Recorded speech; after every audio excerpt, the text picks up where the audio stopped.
Hi there, I'm Joe Ty from Values Coach, and I am looking forward to joining you on August 10th for the Creating a Positive Culture workshop.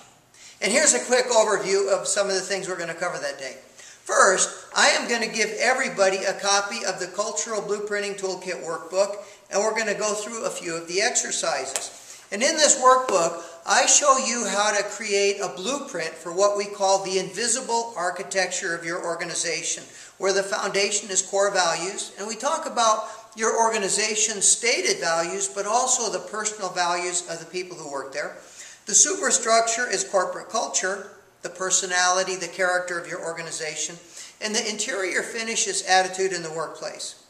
One thing that would be really helpful is if you could bring with you a copy of your own organization's formal statement of values, and we'll take a look at some of those.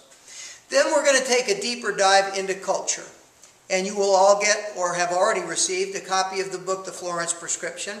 And in this book it describes 8 essential characteristics of a culture of ownership, and we'll talk about why it's so important to move from mere accountability, which is important but not nearly enough, toward a culture where people are thinking and acting like owners, and share some of the ways that we can do that. Now, the third thing we're going to cover is attitude in the workplace. We're going to go more deeply into that because of all the things I've learned in the last 20 years with Values Coach, this is probably the most important. Culture does not change unless and until people change.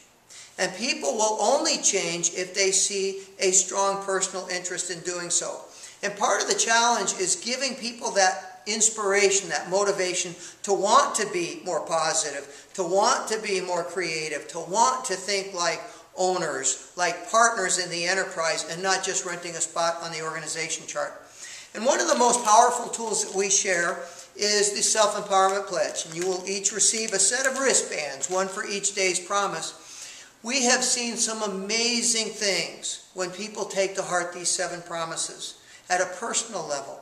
In fact, if you pick up the current copy of the book, Chicken Soup for the Nurse's Soul, which is, I believe, out now or will be out by next week, there's actually a story in there about a nurse who created a miraculous change in his life simply by taking these promises to heart. And at an organization level, when enough people take these promises to heart on responsibility, personal accountability, determination, resilience, making a contribution, it can have a very positive impact on culture. Now, I'm going to be at the front of the room most of the day, but I have already worked with several of your organizations, and so I'm hoping and expecting that some of the CEOs that we've worked with and some of the members of their team will also share some of the ideas, some of the things that they've done. All in all, we're going to cover some very important material. We're going to have some fun, and we're going to learn a lot. I'm looking forward to seeing you there.